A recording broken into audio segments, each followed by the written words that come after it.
My name is Clara Collins. I'm 67 years old. I should have known something was wrong when she offered to drive me. Emily hadn't visited in weeks. I'd been coughing, sure, nothing violent, just a tickle that lingered. But that morning, I felt lightheaded enough to call her, just to hear her voice maybe, just to remind her I was still here. She answered after 5 rings. "You don't sound good," she muttered, like she was already halfway out the door. "Get dressed. I'll pick you up." She didn't ask what was wrong, didn't say she missed me, just get dressed. We didn't speak much in the car. She kept her sunglasses on, though the sky was overcast. Her phone buzzed once, twice, then 10 times in her purse. She didn't even glance down. "ER?" I asked gently. "Lobby's faster," she snapped. "They'll triage you anyway." I nodded, folded my hands in my lap. I didn't want to be a burden. I never did. I thought, maybe this is her way of caring, not sweet, not soft, but something. At the entrance, she pulled up to the curb. "I'll park," she said, and her lips almost twitched into a smile. "You go in.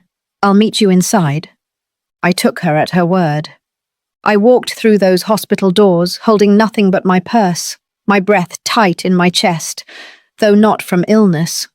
I gave my name at the desk. The nurse took one look at me, then offered me a wheelchair.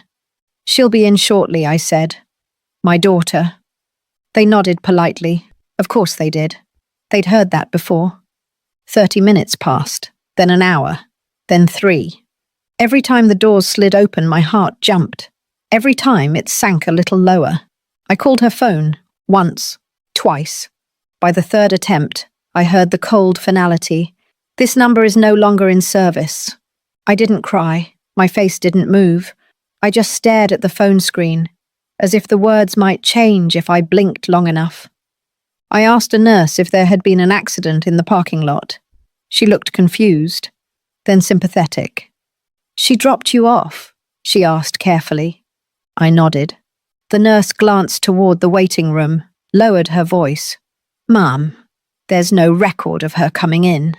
I leaned back in the hard plastic chair, my fingers curling tightly around the purse in my lap.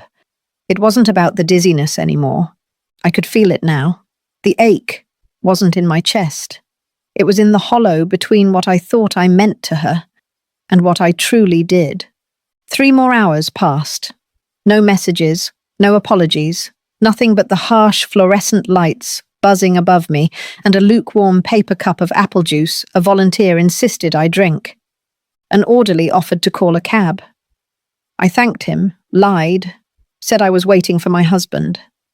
My husband's been dead for 17 years. He smiled kindly and said he'd check on me later. When I finally stood to leave, the sun had gone down. I walked out of that hospital on legs that didn't feel mine. But I wasn't dizzy anymore. I was wide awake. She didn't leave me because I was sick. She left me because I still believed she wouldn't. It's strange how your body can forget pain, but your heart, never. I sat on the edge of my bed that night, still in the clothes I wore to the hospital. I didn't even take my shoes off. Just stared at the phone on my nightstand, as if it might suddenly ring and say it was all a joke, a mistake, a miscommunication.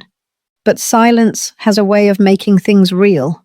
That was the night I opened the old metal box under my bed, the one with the documents, the photographs, and the cards Emily used to make for me when she was little.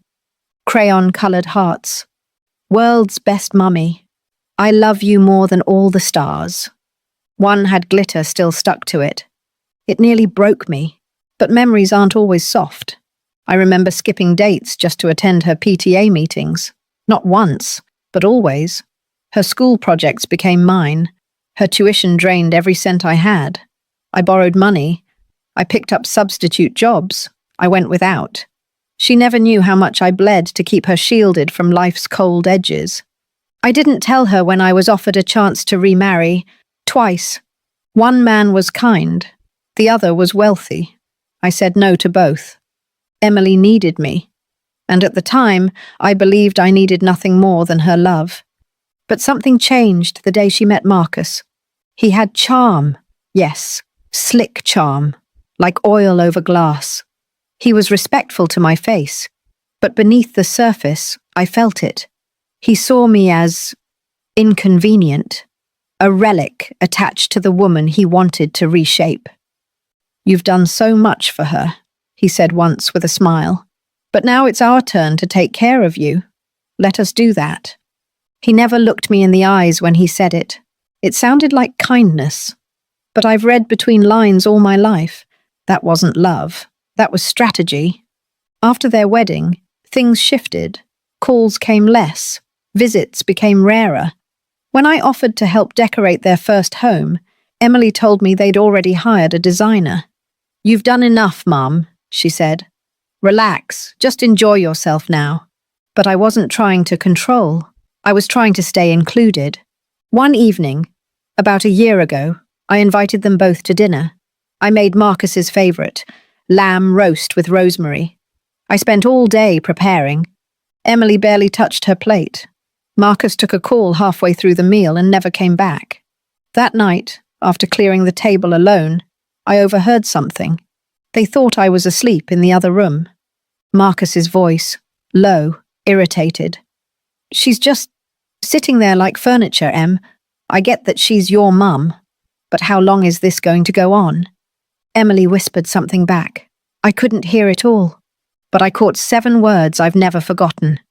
"She won't be around forever, you know." I lay in bed that night, wondering if I imagined it. I prayed I did. But the next day she started asking about my will. No delicacy, no context. "Have you written one yet?" I asked why. She said it was just to be prepared. A week later she brought papers, casually. They weren't even inside an envelope. They were house transfer forms. "Just in case," she smiled. I didn't smile back. I folded the papers and slipped them inside that same metal box, and I never mentioned them again. Until that day at the hospital. Until she left me in the lobby like a package she forgot to pick up. I had given her everything. But maybe, just maybe, I'd taught her that I would accept anything. I stopped checking my phone after the 5th day. Not out of anger, not even hurt, really. Just emptiness. A silence so wide I could hear my heartbeat echoing inside it. I didn't call Emily again. I didn't text. I didn't ask why. Because at this age, when someone you raised forgets your name in their soul, not their mouth, the why becomes irrelevant. The what now is all that remains. My days became clockwork. Water the violets at 7. Toast and marmalade at 8. News at 9. Sit by the window by 10. The window was my theatre. Children with sticky faces ran up and down the street. Delivery vans buzzed by. The neighbour's dog barked at pigeons like it was on payroll. Life went on. It always does. But I didn't. Not fully. I moved slower. I didn't sleep much. Food lost its taste and colours dimmed around the edges. I wasn't depressed. Not the clinical kind. I was just aware of a truth I didn't want to know. My daughter did not care if I lived or died. It was Maggie who broke the stillness. She's been my friend since '83. We used to teach 3rd grade across the hall from each other. She knew me before I was a mother, and sometimes I think she knows me better than Emily ever did. She dropped by one morning, holding a bag of almond croissants and a face that spelled trouble. "You won't believe what I heard," she said, brushing past me. I didn't flinch. "Try me." She pulled out her phone and showed me a video.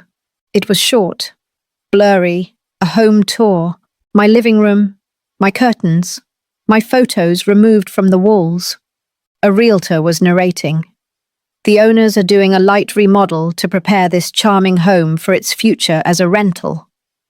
I stared at it like it was a scene from someone else's life. "Owners?" I asked. Maggie nodded slowly. I called the number.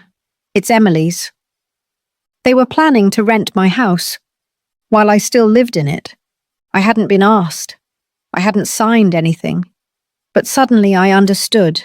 This was never about love. It was about location, assets, control. Emily wasn't just distancing herself. She was planning my quiet exit.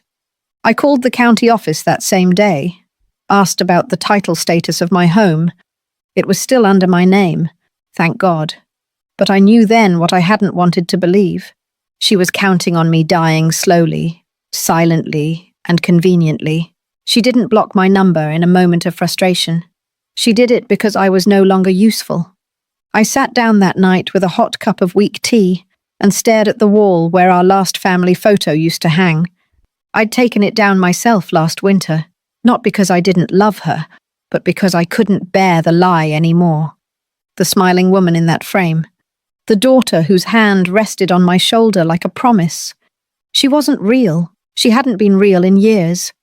And yet I felt no urge to scream, no urge to fight, or cry, or beg, because something inside me, something old and sharp, had finally woken up.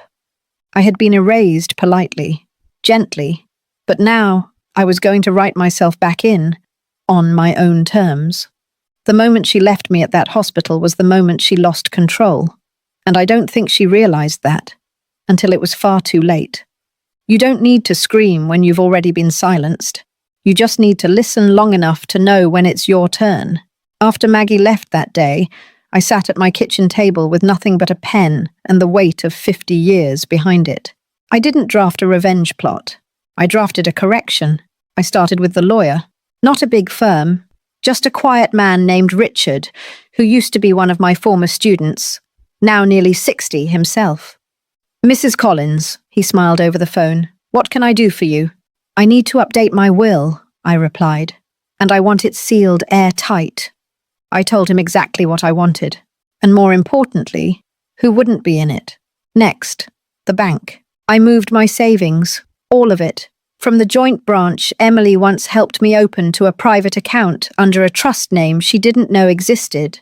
I called it Ruthlight, after my grandmother, a woman who buried 3 children and never bowed once to pity. Then, I closed my safety deposit box and requested everything be delivered to me directly. I burned papers that no longer served me, old copies of insurance policies, letters from Marcus with fake kindness, even birthday cards that started feeling like invoices.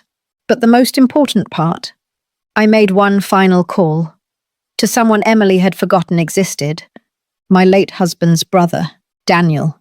We hadn't spoken in 15 years, after a family argument over an inheritance that was never mine to claim. But time dulls ego, and bitterness ages poorly. I dialed. He picked up after 2 rings.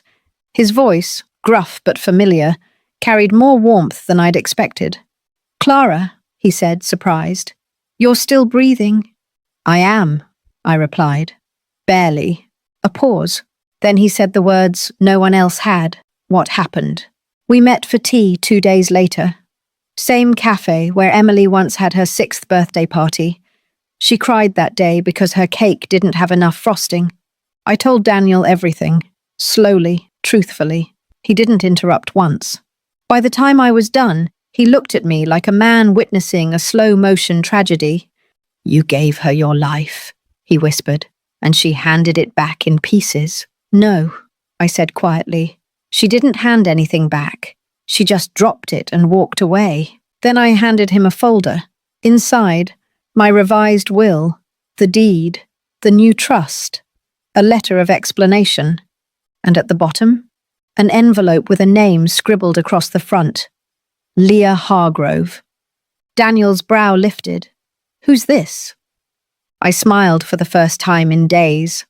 A girl I took in, briefly, years ago. She stayed with us one summer while her foster family was away.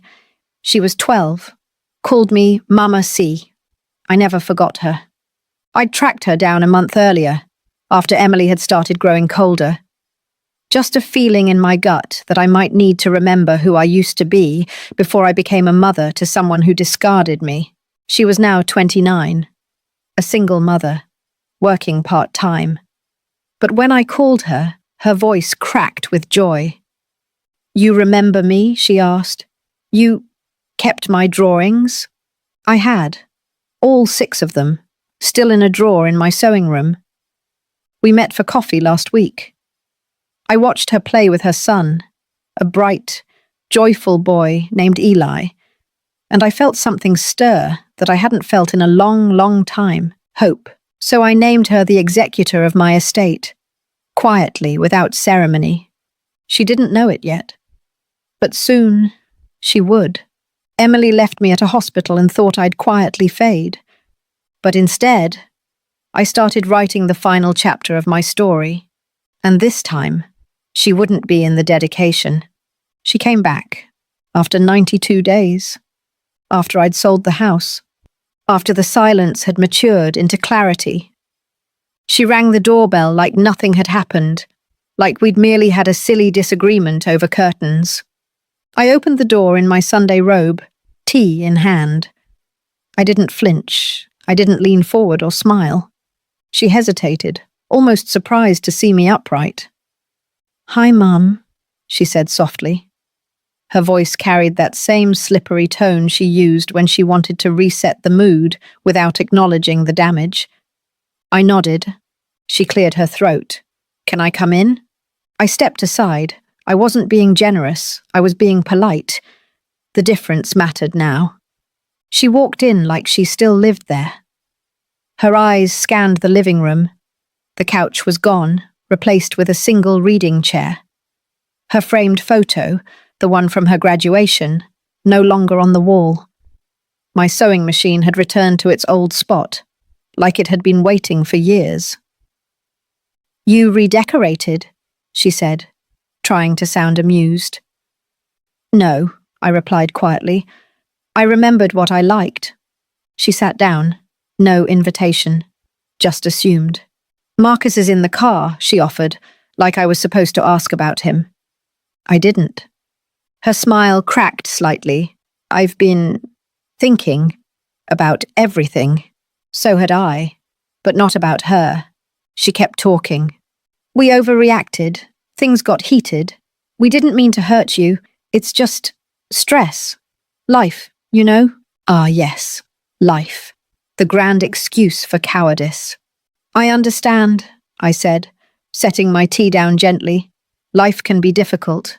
Relief flickered in her eyes. For a second, she thought she was back in control. "We want to help now," she said. "We were even thinking, maybe you'd like to move back in with us. A guest house. Quiet. Peaceful. We'd cover everything. Everything. As long as I gave up this. As long as I disappeared properly." That's when I dropped the match. "I sold the house."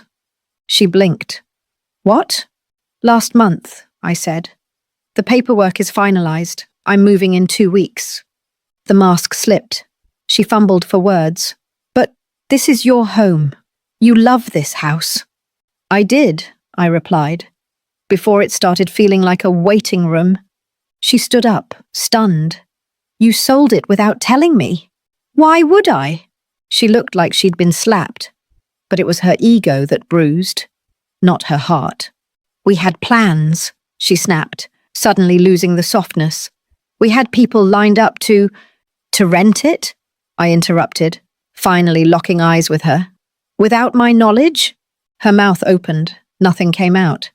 "I saw the video," I continued. "I know everything. You planned for my absence. I'm simply honoring your request." She sat back down, slowly this time. Smaller now, less polished, like the air had been let out of her bones. "Mum," she whispered, "I didn't mean to abandon you, but you did. You thought I'd fade." She closed her eyes, and when she opened them, there were tears. Real ones, maybe, but I didn't trust those anymore. I'd raised a woman who cried when she was cornered, not when she was wrong. I reached for the drawer and handed her an envelope. "What's this?" she asked. "A letter," I said. "Not of hate, not of forgiveness either, just the truth." She held it like it was on fire, afraid to open it, afraid not to. Then I said the only thing I truly meant. "You left me in a hospital lobby, Emily, You didn't come back. You didn't call. You didn't care. So now, I don't need you to." She stood slowly, her expression unreadable, and for the first time in her adult life, she didn't have a response. She walked out the front door without another word. Marcus never got out of the car. She thought she could return to the mother she left behind, but that mother no longer lived here. She never called again. No apology, no follow-up, not even a question about where I was going. And I think that's what broke my heart the most. Not the betrayal, but the fact that once the door closed, she didn't try to open it again. It was confirmation. I wasn't her mother anymore. I was just a liability she couldn't legally manage. 2 weeks later, the moving truck pulled up. It was early. The sky hadn't made up its mind about whether it wanted to rain or shine. I didn't bring much, just the essentials. My books, a few keepsakes, the sewing machine, the metal box. Everything else I donated or left behind. They could have the furniture. They could have the walls. They just couldn't have me. I taped one final note to the front door before I left. It wasn't for Emily. It was for the new tenant. "Welcome home. She's all yours now. Be gentle with her. She raised a lot of love once." I moved into a small cottage outside Asheville, 2 hours and a lifetime away. It had a garden, a sunroom, and most importantly, no memories. Not the haunting kind, at least. The first night I slept there, I didn't dream about Emily. I dreamed of silence. And for once, it didn't scare me. The letter I'd given her that day, it wasn't just words. It was my severance package, not just from her, but from the woman I'd once been. Here's what it said. "Dear Emily, you left me in a hospital lobby without checking if I had water, a blanket, or breath left in my body. You blocked my number. You walked away from your only parent, not in a storm of anger, but in the quietest, most permanent kind of abandonment, indifference. You didn't ask me if I was scared. You didn't come back. You didn't tell me why. You let me sit in that cold chair like a forgotten suitcase at a train station, as if everything I gave you had expired. So now, I give you something too, distance. Not as punishment, but as peace. Not as revenge, but as rest. You will not inherit my home. It is no longer mine to give. You will not receive my savings. I've chosen someone else, someone who once called me Mama when I didn't even ask her to. I wish you a good life, Emily, but I will no longer build it for you. This is the last letter you'll receive from me. Mum." I don't know if she read it. I don't need to, because weeks passed, then months.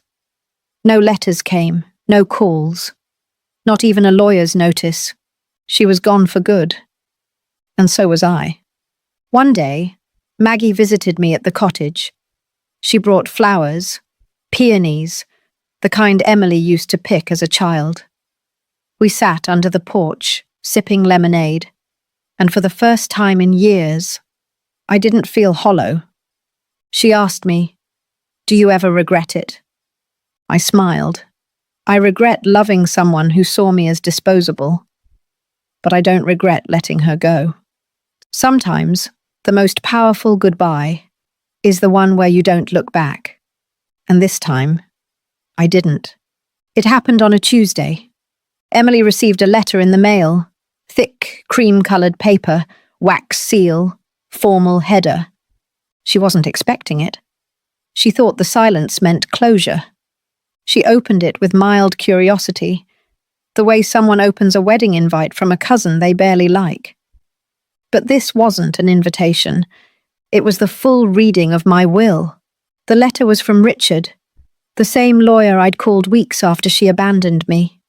Inside, legal breakdown, asset distribution, notarized recordings, and one handwritten note, not from me, but from the executor. Emily read it once, then again, and then the shaking started. The house? Sold. Fully transferred. Irrevocable. The savings account? Gone. Moved 6 months earlier.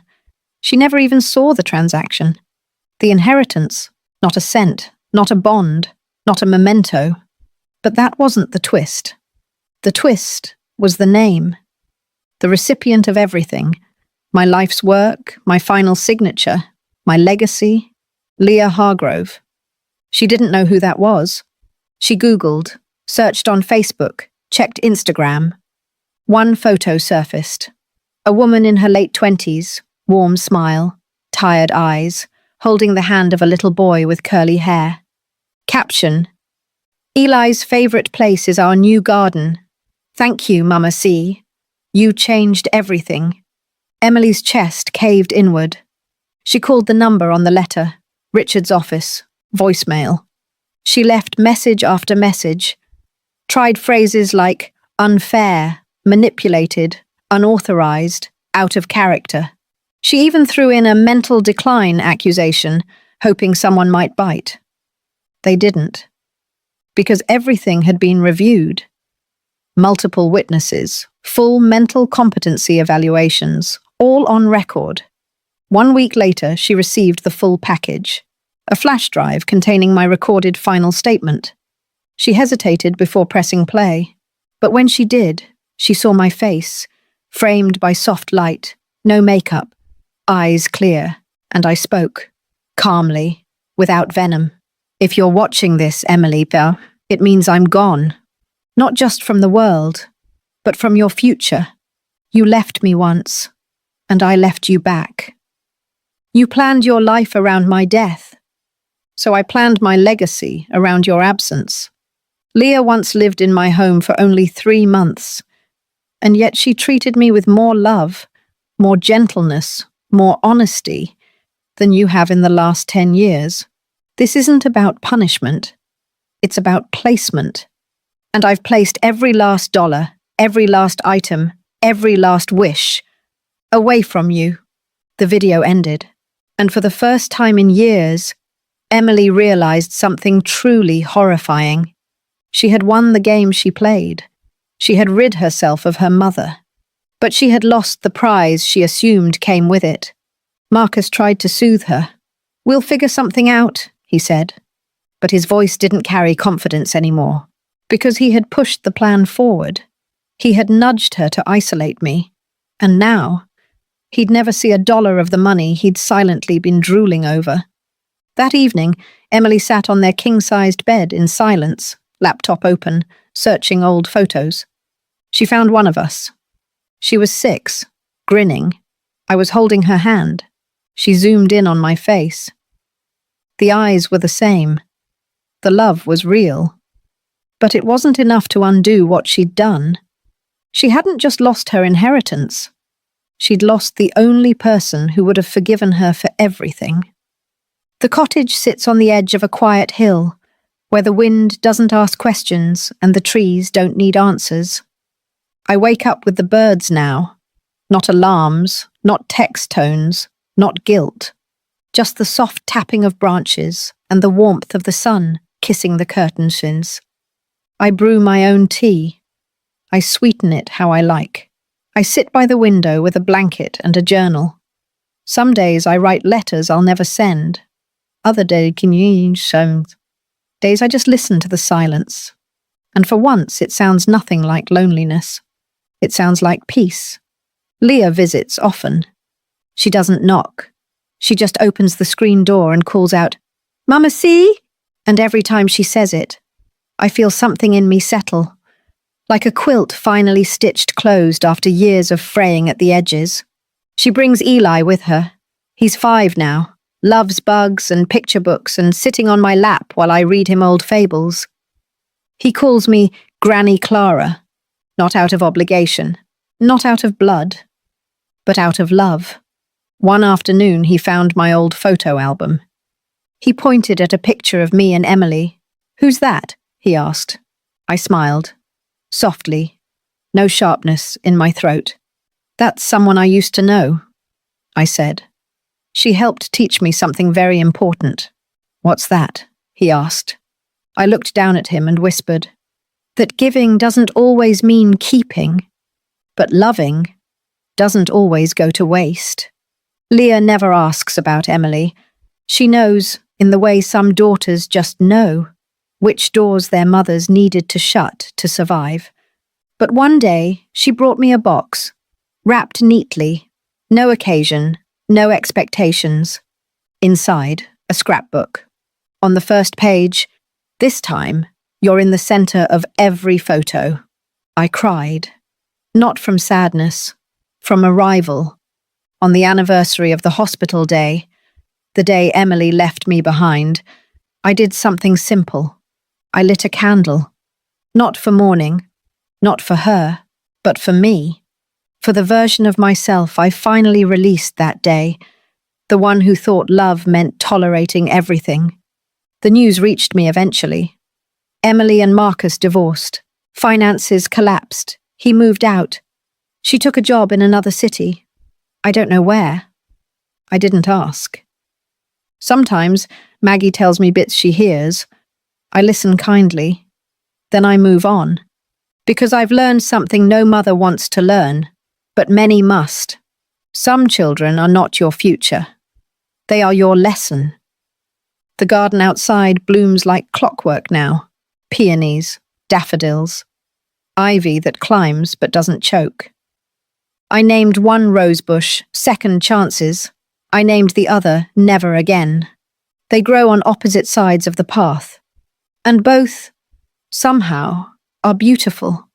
As I sit here writing this now, I think of the girl I was when I first held Emily in my arms. How full my heart was. And then I think of the woman I became when I let her go. How free my soul feels. I gave her the world, and she gave it back in silence. What would you do in this situation? Let us know in the comments.